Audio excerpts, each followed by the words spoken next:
Hello everyone, welcome back to the Laser Sports Academy. It's me, Holmes, here again with Bootza. It's been a long time since we've actually just been in a video together. When was the last video together?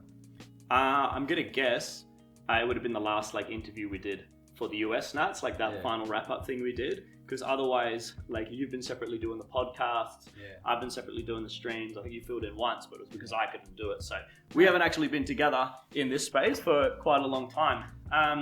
But we're here together today to kind of talk to all of you about. You might have heard some buzz going around in the community, but talking about ActivTag.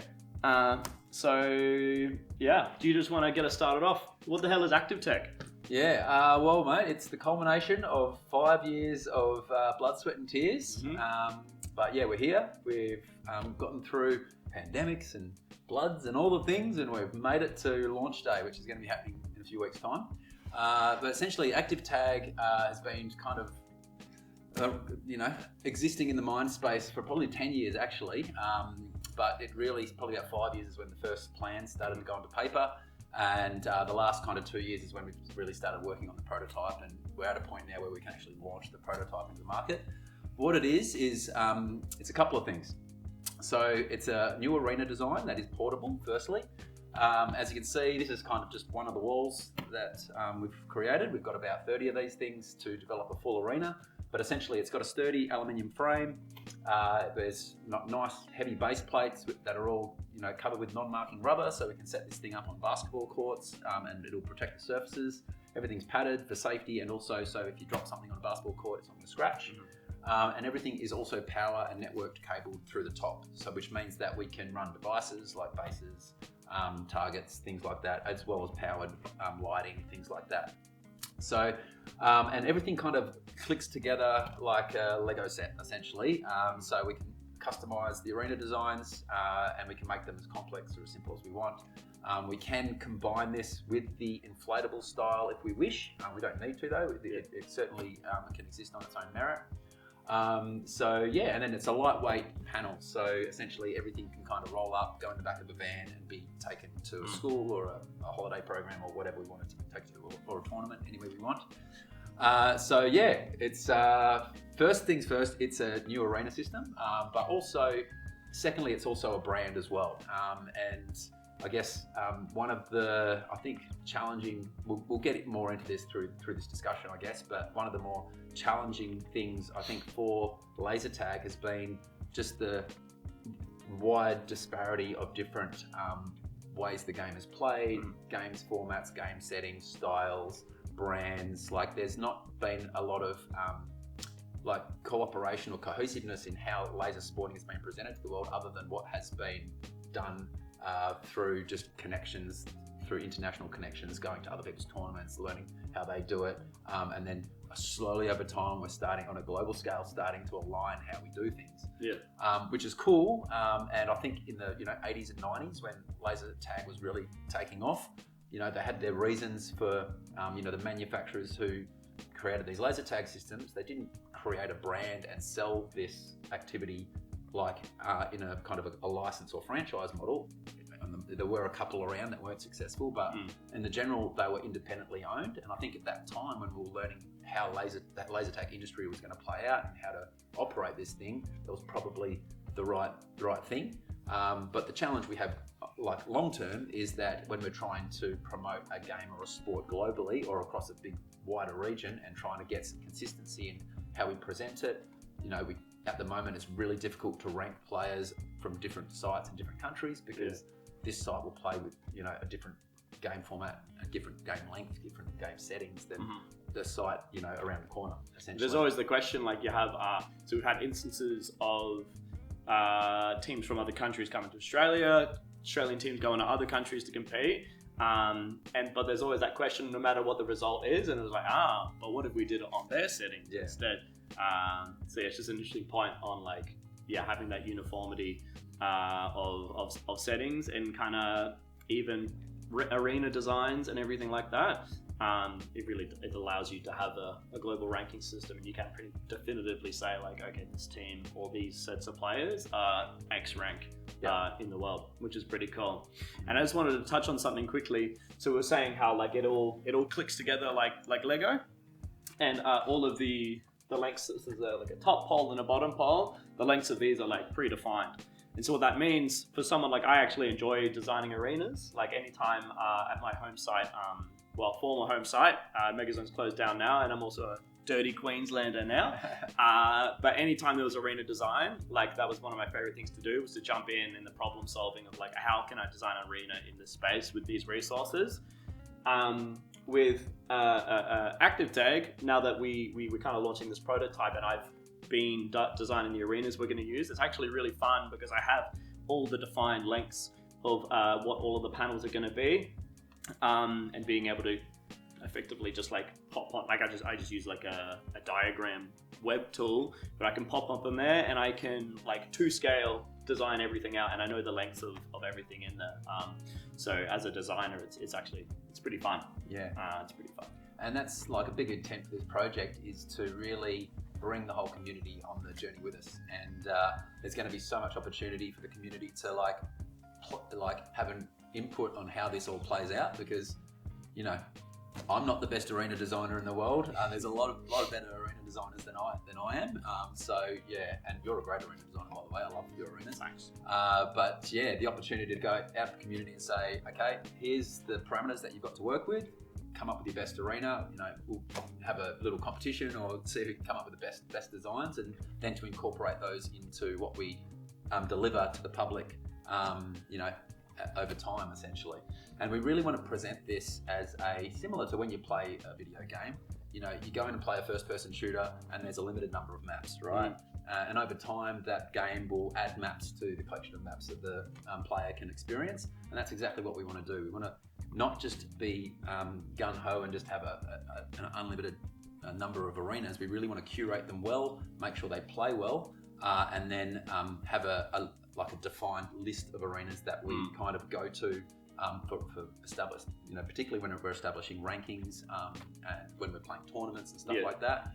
And we'll consistently add to that list, but they will always be really well tested and curated before they kind of reach the public. And in that way, it'll be sort of delivered to the public in a format that they can recognise, essentially. Yeah. And we're kind of like jumping the gun a little bit, but in terms of the, like, for instance, if we start running like ActivTag tournaments, because the arenas are replicable and we can just provide the layouts, and theoretically every, you know, ActivTag setup has the same number of poles and stuff. Any arena that we design and we go, okay, this is a new curated one, every single ActivTag setup can they can have the exact same one. Yeah. And then when it comes to the implications for a tournament, for instance, if we did ActivTag tournaments, you could incorporate more of those esports things that we see where they do things like map bans, which is just super interesting. Like, you know, my team is super good on the, you know, let's say we named the maps after the people that made them, like my team's super good on the Holmes map, but that team is like really, really good on the Mopar map. Right, so you have like a ban, or maybe like a pick in a ban phase or something like that. Super interesting stuff you can do with that. Yeah, I think I just wanted to add something at this point as well, because at this point we've been talking about competitive play and consistency in maps and stuff like that, and a few of the challenges that we've had with the indoor game. I think it's really important to add in here that in no way, shape or form is this product trying to take away from what we already have existing in the community for the indoor game. And we really want to complement the indoor game. And the best analogy that I have, I use it all the time, is the test cricket analogy. So in the US, you might not know much about the cricket and the different forms of cricket, but essentially, traditionally cricket was played over a 5-day period. And as time went on and consumer kind of desires changed, they realized they needed to shorten the product and become more accessible to just the general consumer, because they were losing like viewers essentially. And probably about 20 years ago, they created a version of the game called 2020 cricket, which is essentially played in a 3-hour time slot. So it's a thing that family can go to, they buy the tickets, and they have a 3-hour experience. People are just whacking balls all over the place. There's far like less skills involved in it than the full 5-day game. Like if you talk to a cricket enthusiast, they'll be like, no, the 5-day game has got the maximum number of like skill sets required. It's the pinnacle for a cricketer to be able to be in the test team for the 5-day test team for Australia. And so it doesn't, the 2020 cricket doesn't kind of take away from that. And we're trying to establish the same kind of thing for laser tag. One of the, there's probably been 2 big challenges that I've identified in laser tag in my 30 odd years of playing. The first one is just distribution. So the ability to access the game is limited. It's limited by, these big indoor venues that don't exist everywhere. They're only in certain places, and not all the big indoor venues are interested in running tournaments or supporting tournament play. As rightly so, their first priority is profit making from birthday parties, and that's their prerogative to do that. So we're having a mobile version of it means that we can distribute the games wherever we want on the planet, essentially. And the second one is kind of viewability or broadcastability, and the ability for new kind of spectators to understand what's going on when they see a game and get inspired to go and join a local club or a local scene, essentially. So the whole idea behind ActivTag is to create that kind of 2020 cricket version of laser tag, something that's kind of shorter format. The arenas are probably going to be generally a lot simpler, especially for the entry-level players. Yep. The arenas are going to be a lot simpler. We're going to be doing a lot more 2-team games. We still will play 3-team games and things like that, but there'll be a lot more 2-team kind of setups and potentially different formats too. Yep. So incorporating things like base run and base flags as some of the premier game formats in tournament play. Yeah, and interestingly, we did a little test event to get some footage and stuff with a bunch of the Queensland players only a few weeks ago. And it was halfway through that, I just kind of decided on a whim. I was like, never really tried like 3v3, like the teams format, but just with 2 teams of 3. I wonder how that would play. And it was, again, like you're saying, like the test match versus 2020, it was like super simple compared to like the enthusiast 3-team, it's a 5 version of the game.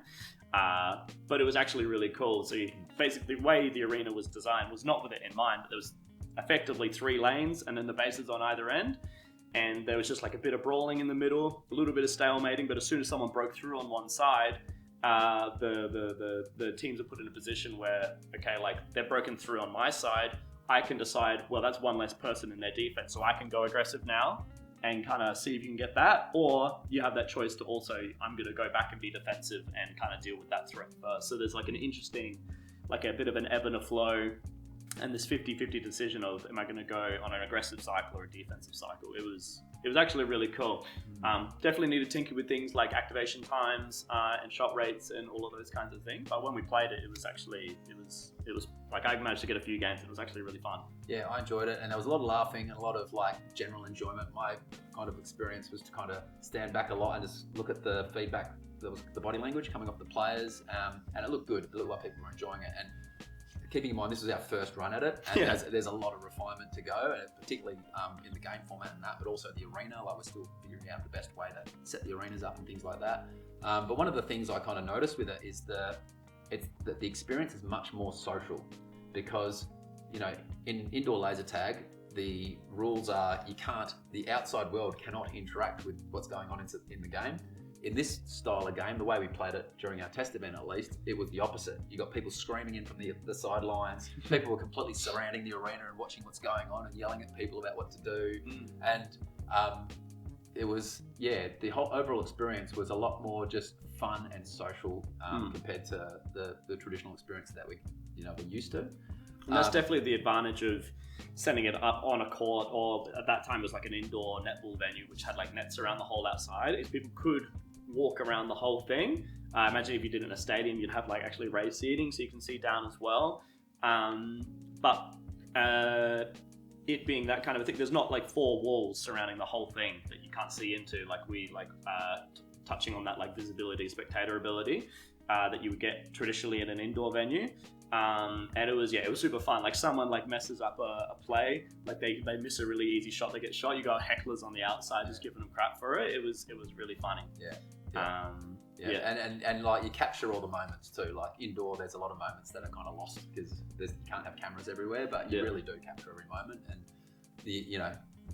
looking at one step into the future with what drones can do, and what we're going to be able to do with mounting cameras to referees and throughout the arena, we're really going to be able to take the product to another level in terms of what it's going to look like on a screen. We're really excited by that opportunity too. So I guess the moral of that story was that this really is we're aiming for this to be a support for the existing indoor centres, and we're really going to be setting up the products to be as collaborative as possible, to market to our clients the leagues and competitions that are going on in their local area at the indoor sites, and to lift a rising tide lifts all ships. That's what our aim is with this.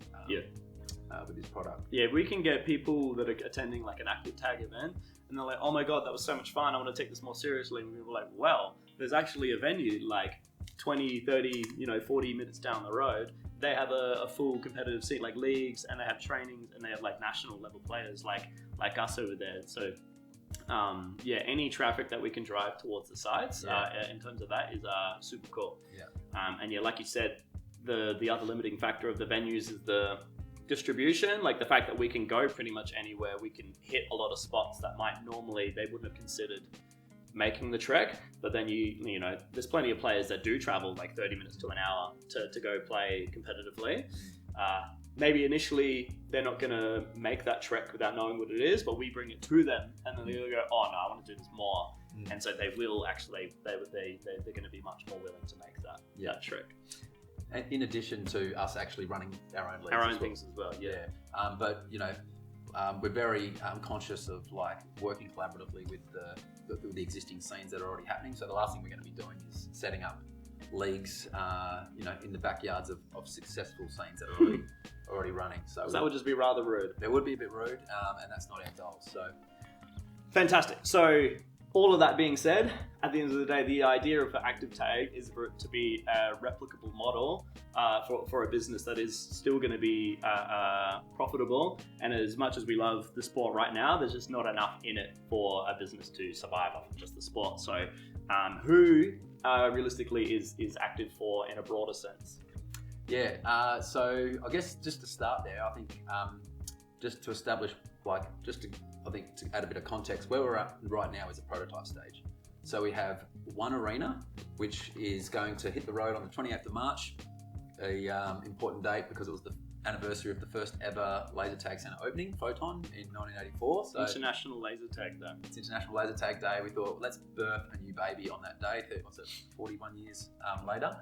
And so essentially our goal for the prototype is to do a couple of things. First thing is to make sure the arena stands up to the durabilities of being packed up and set up and packed down and set up and packed down over and over and over, and being thrown in the back of the van, and does the job, is safe, and can meet the needs of the what our intent is with this business.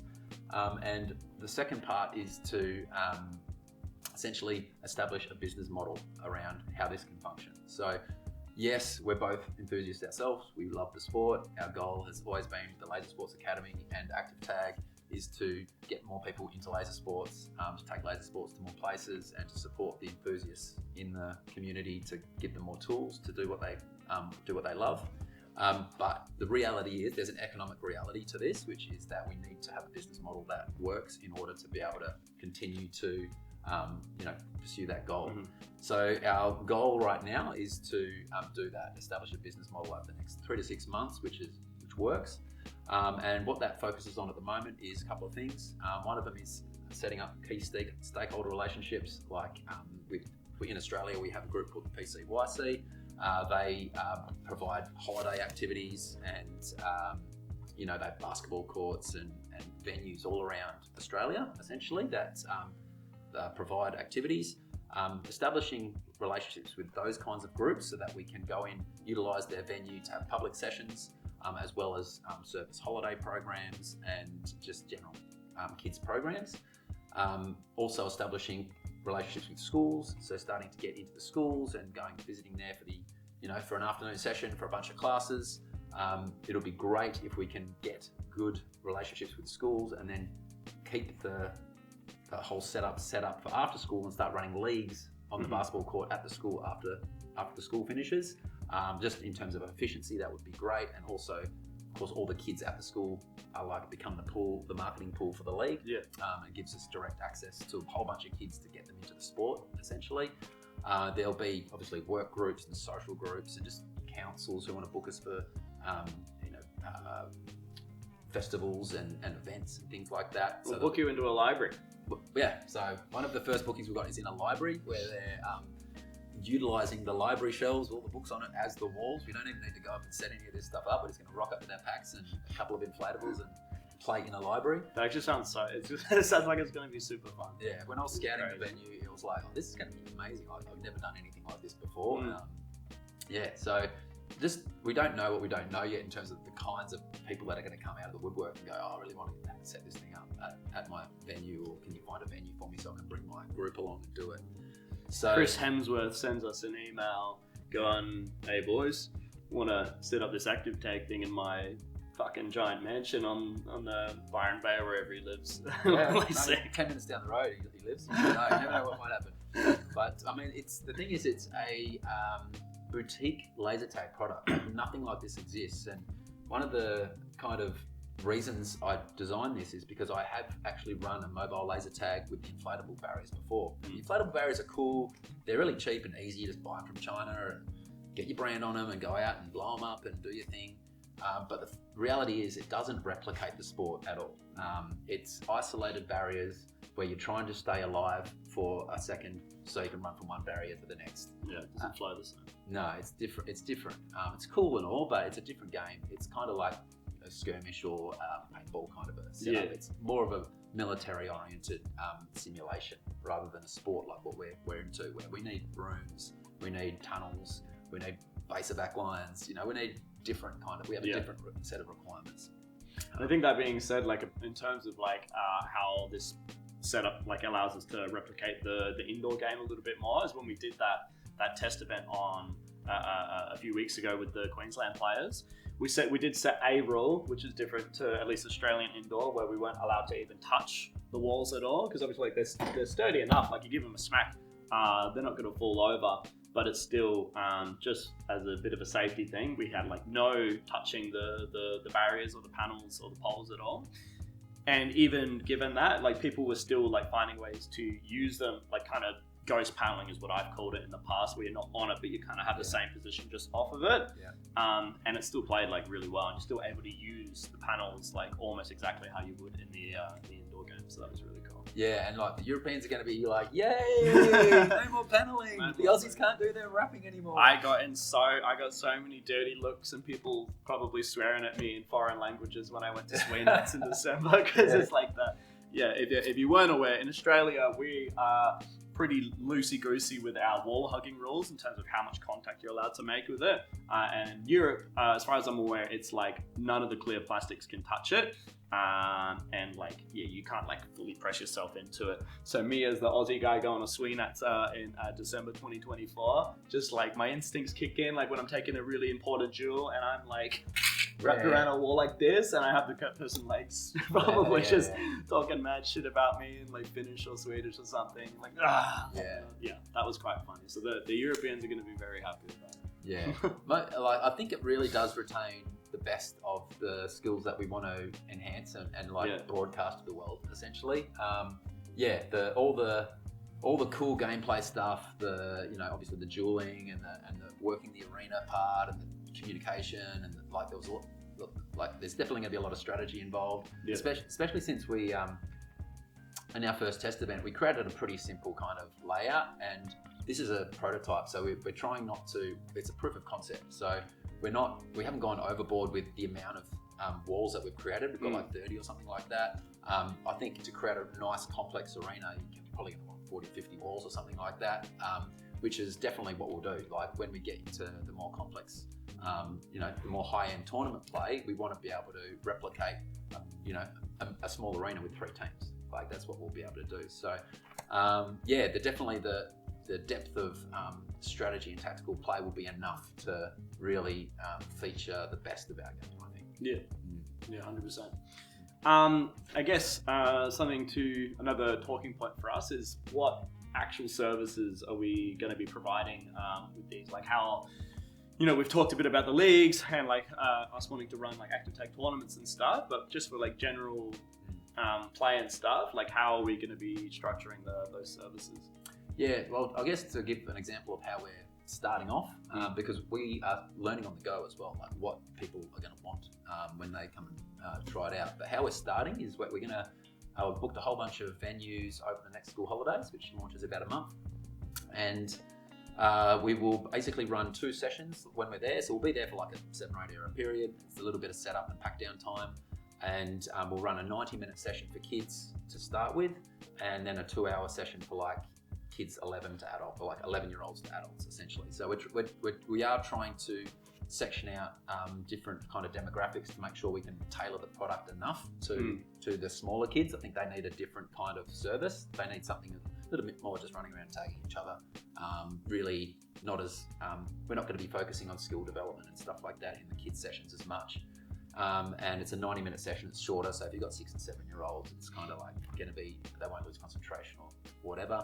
And we're limiting at the moment, we're limiting the sessions to 30 people, and we'll split them into teams. We'll run little round robin tournaments. For the 11 to adult session, the one that runs after, it'll be a 2-hour session, and in that one, our goal is to facilitate a little round robin tournament and provide a little bit more skill development. So we'll have like videos with, we'll be able to give them, so when they're sitting out of the game, for example, we'll have QR codes that they can scan on their phone and they can watch the 4-minute video on how to hold the phaser or something like that, or basic, 5 tips on how to improve your game of face flags or something like that. Yeah. So the idea is to, which is a bit different to what an indoor laser tag venue can provide, because with an indoor laser tag venue, often they're in even if a dedicated laser tag venue usually still has other activities like arcades at a minimum. So the staff are really focused on running and they've got birthday parties and so they've got food, things they've got to worry about, and they're focused on a lot of things, and they're not focused on skill development for the laser tag specifically. So that's the beauty of this product, is that we're a boutique, curated, laser tag focused product, and that's all we do. So all our trainers and our staff are going to be laser tag people on the most part. That's what we want to do. We'll get to that a little bit more as well about the opportunities for people in our industry, but we want to have laser tag people running these things and being able to add insights and teaching and stuff like that as they go, and just at the level that the people at. We're not going to ram it down their throats or anything like that, but we're going to give them the tools to be able to get better at the game. And when people get good at stuff, they like to continue doing it, which is how we get them inspired to come and join a league. So just trying to weave laser sports elements through all of our sessions, depending on like who happens to be there or whatever. If you've got that one kid that's just like, he's actually tearing it up, and you're like, I reckon if I show that kid how to like hold it like the professionals, then they're going to do that, and they're going to be like, oh, this is sick. I'm like doing this differently to everyone. And everyone will watch them and be like, oh, that's crazy. How's he holding it like this? He's shooting everyone. Weaving more laser sports elements through, I think will be really fun. And that's one of the things I'm actually the most excited about. Like obviously with LSA, like I haven't done them for a while, but one of the main pieces of content I was doing was instructional videos. So being able to kind of channel that coaching, teaching people skills and stuff part is, I'm really looking forward to us doing this prototype and being able to do that in person as well. Yeah, totally. And then from that, we do intend to run leagues. So we haven't planned any off the bat. What we're going to do is run these school holiday events, and like we have leagues coming on the website, and we're going to start accumulating a level of interest to see which locations are going to be best suited to launch the leagues, and then we'll be able to book venues and run leagues from there. So the school holidays and going to schools will provide like an opportunity to get kids into the leagues, and from there, in the league system, they will develop further and then hopefully become like dedicated laser sporting enthusiasts over time. And I guess so just to finish off the services that we're providing, we'll also be providing services to schools. That'll be a big focus, is trying to establish a really good system for being able to get into the schools at the earliest possible convenience, and then kind of probably the next thing after that will be really establishing a good product for corporate groups and social groups and stuff that just want to have a bit of fun. We've got to find good venues, establish relationships with good venues to be able to set up for them, because they often will like to have a drink and a bite to eat as well. So that'll be the next kind of service or product we provide after that. And then there'll be a lot of customized stuff like festivals and stuff that'll have specific things that they want to utilize the setup for. And so, yeah, we'll learn as we go, and we'll be willing to customize it. The whole thing about it is portable and customizable, so we can meet clients where they're at, essentially. Yeah, 100%. I guess the next thing we could kind of talk about a little bit is some of the short-term and long-term vision for this project. Yeah. Well, short-term, it's all about just testing this proof of concept, essentially. So the next 6 months is us going, okay, does the arena work? Does the concept work? Do people like it? Are we able to create a sustainable business model? Are we able to get enough customers to be able to pay the bills and grow? And so, yeah, that's the next 6 months, essentially, and also getting a lot of feedback from people and refining how we do our sessions and all that kind of stuff, and building our business systems out, that kind of a thing. Long term, I guess the sky's the limit for this thing if it works. Like, if we can establish a good business model, people enjoy it, and we're really going to be taking a lot of feedback from the enthusiasts that are already in the community too, because that's a big part of why we're doing it.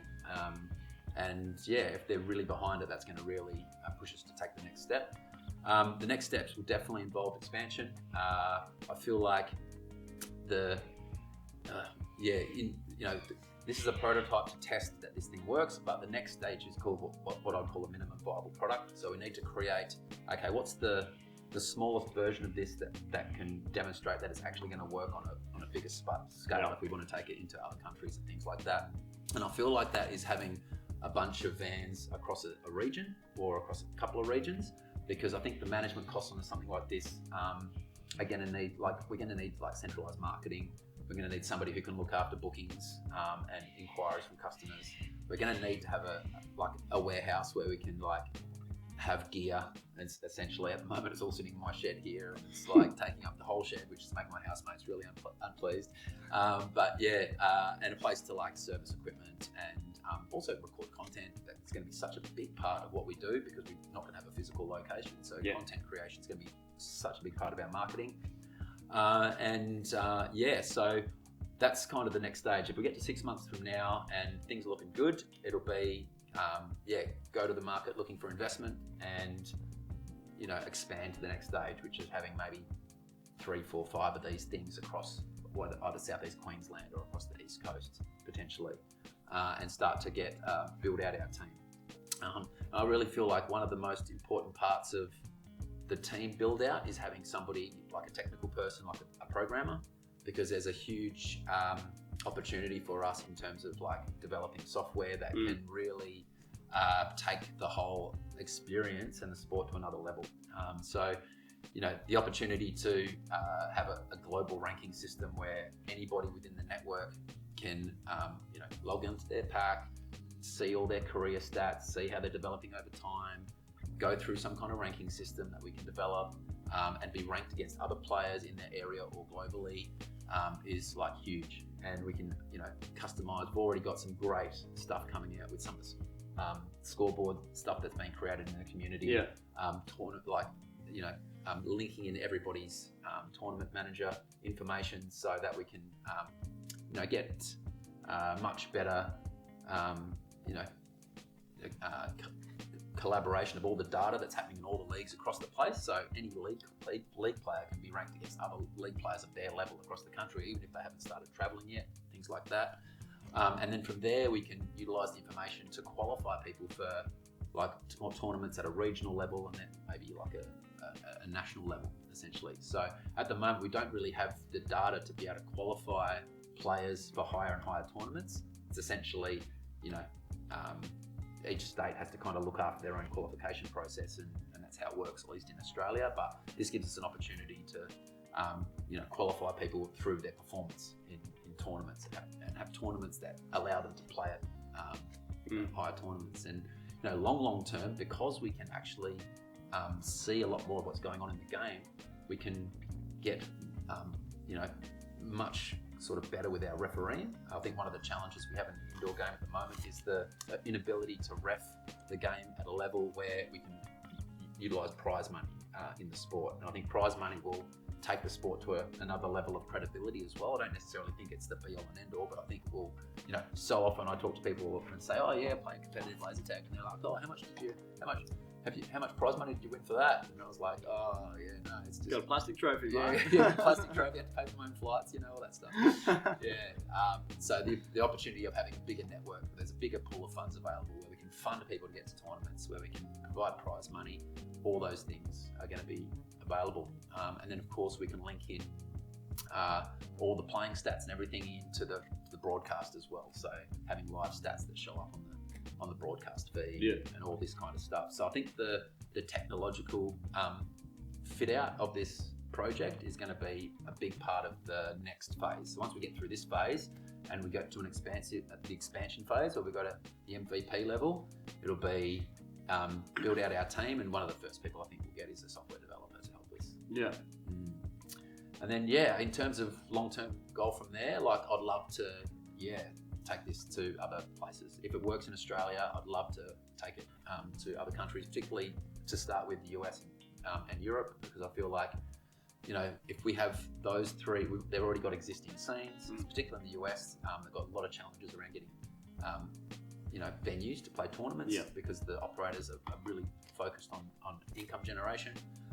So it'll really help the US scene a lot. Obviously, there's a huge number of people in the US, so the opportunity there is quite big as well. And I feel like that's the next step once we prove the concept in Australia, is to be able to take it to Europe and the US and establish our triune of power. If we can get those three countries really solid with something like this, I think then the world's our oyster, and we can take the next step. Yeah, 100%. And I think, in particular for me, like the super long-term vision is the opportunity to, like, if we have this, look, it works in Australia, it worked in the US, it worked in all of these European countries, and then we start approaching Asian countries, and specifically places like South Korea, where the esports scene in South Korea is just enormous. Like esports players from things like League of Legends and stuff, they're basically rock stars over there. Like almost everyone knows where they are. They're being displayed on bloody massive screens when you're going in the cities and stuff. So yeah, to be able to break into that market, that would be super, super, super cool. And it'd be really interesting just from purely from a player enthusiast perspective to see like how differently they approach the game, using all the same equipment, the same arenas, and everything. I think they would just come up with some completely different way of thinking about the game. So that's the super exciting bit for me. Yeah. Obviously very, very long term in terms of the whole scope, but yeah. Yeah, there's a lot of water to go under the bridge, a lot of boxes to tick before we get there, but we really do have our hearts there. That's where we want to take this project. And I guess in terms of like our community and the opportunities for our community, this is like what we're laying out here is like a big dream, it's a big vision, and it's going to take more than two people to pull this off, and it's going to take a lot more than two people. We really want to bring the community along for the ride and create opportunities for our community. And, the first people we'll be employing will be people within our community. And when we look to expand this thing, we're going to need to figure out how to share this thing. And I've thought long and hard about how to do this, because I really feel like if I just start creating arenas and selling arenas to people, that's not the solution. And the reason I feel that way is because of what I sort of laid out earlier about the challenges that the scene has had to this point in if everybody's off doing their own thing, it becomes really hard to establish any kind of consistent messaging to customers. And all of a sudden, we've got people in different regions playing different formats, and it's too difficult to have a global ranking system and to qualify people for tournaments based upon what's happening in disparate areas. And it really kind of, I think it'll just start to break down the same way it's been difficult to grow the sport from our current structure. So I really want to grow it in a consistent way, which means that we have to go into some kind of franchising or licensing arrangement. So that's the way we'll go. That's the way we're going to grow it, which means that we're going to have opportunities for people within our community to have their own business, which is something I'm excited about. I really see a long-term role for me is just to support people to have their own kind of laser tag business. And there's a lot of people in the laser tag community that would love to have their own laser tag business, but it's just too prohibitive. The cost of getting into your own laser tag business at the moment is far too prohibitive. Like in Australia, like you need to find a building that has appropriate car parking, and you need like $1 million minimum just to good luck finding a building that doesn't have the most like outrageous rent. Yeah. And a lot of the time it's just finding a suitable building that will actually get through council. In Australia, that's a huge issue. So this gives us an opportunity to get people into their own business within the laser tag industry at a much lower cost, and that's what we'll be aiming to do. And like whatever like funding or support or whatever I can like arrange through like lenders or whatever we can provide, I'll be doing that, especially to get the right people into our community, because this won't be a franchise or license which is just like, oh, you've got the right amount of money here, sign up here. No, you're going to have to tick all the boxes in terms of your commitment to this community and to laser sporting before you even consider it. It doesn't matter how much cash you have. I'm not interested to talk to you unless you're a committed laser tag person, essentially, or have demonstrated that you're going to, have the laser sporting industry's best interests at heart. That's going to be what's going to come up beyond the initial kind of testing phase. When we go to the growth phase, we're gonna have to figure out how to grow it well, and that's how we'll do it. And my role and Ryan's role will become supporting people within our community to have the most profitable business they can. Obviously we'll manage a lot of marketing at a corporate level or at a head office level, because we can do efficiently. It's really expensive to do marketing and to hire really good people in marketing. So you want to do that at head office level, and that takes a lot of the headaches away from operators too. That's got to worry about recruiting staff, training staff, running a really good session, running a really good product, maintaining their gear, making sure all the venues are booked, and building up their own kind of community within their local area, essentially. Coolio. So all of this being said, why is it that Ben Bootza Baker and Ryan Holmes, why are we like the right people for the job? Well, it's a good question, because it's like a big thing that we're laying out, and there's a big responsibility too, because a lot of people in the laser sporting community have dreamt about the opportunity to put laser sporting on the map and take it into the mainstream. And I guess what we're doing is providing like a means to do it. We haven't proven anything yet. Like there's still a lot of boxes to tick, but this is like a bit of a shining light. Along with, there's so much great technology coming out within the laser sporting community already that people within the community would already know about. Fireboard, laser base, the New Zealanders like map tracker, things like that. Yeah, there's so many cool tools like Torn 5, all like super awesome, like really useful stuff. Yeah, totally. I really feel like the combination of all these tools together is going to be like unstoppable. Like we're going to be able to break through to the mainstream. I'm so confident in that. Why I feel we're the right team to do it. Firstly, I just feel very called to it. I already always have. I guess, I've been a little bit, I was so involved in the scene for a good 20 years, the last kind of or 25 years.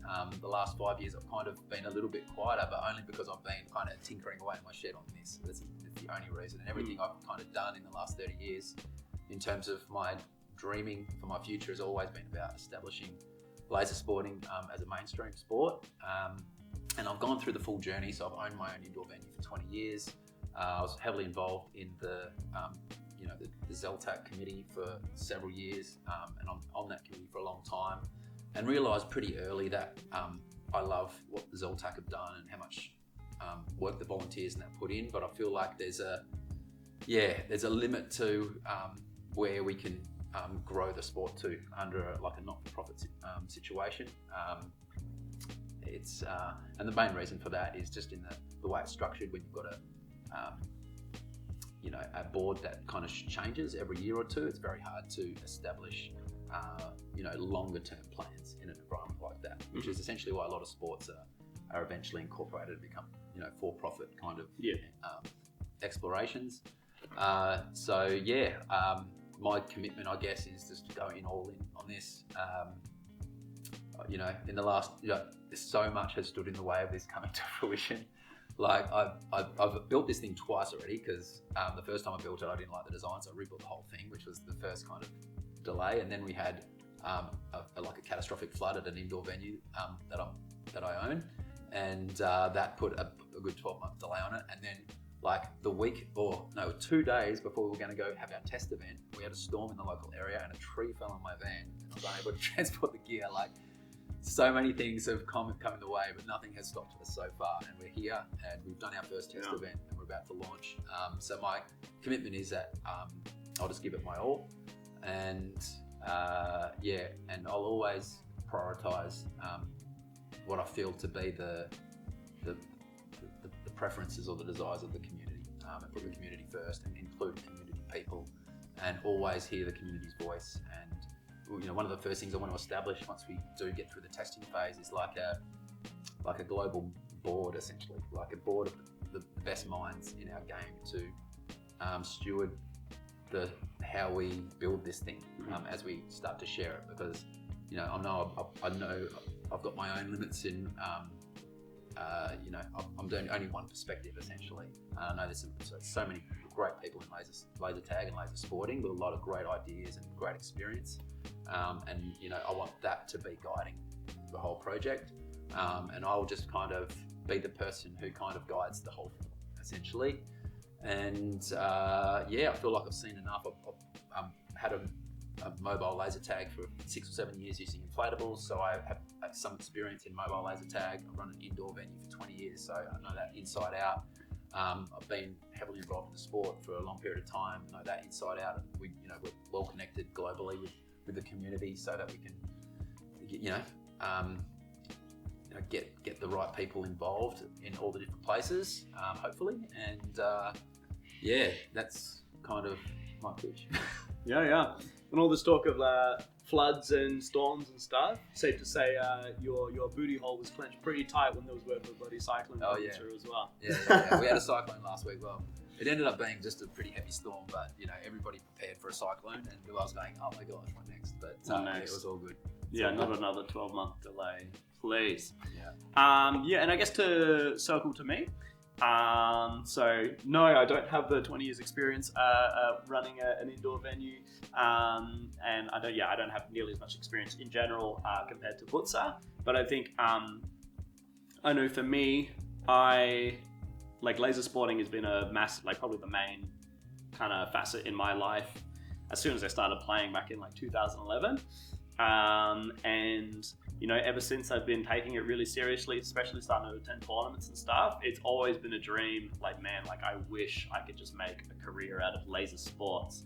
Not just I don't have any interest in just owning a normal indoor venue, because obviously there's so many. It's very, very difficult, very expensive to get into, lots of risk involved, and also just to keep the doors open, there's so much of your attention has to go away from the sport, and it has to go to just general bookings, birthday parties, Oscars, all of that kind of stuff. That's something I've considered, but I think it would take away too much of, you can't dedicate nearly as much to the sport as I would want to, and that is my main interest, is laser sports.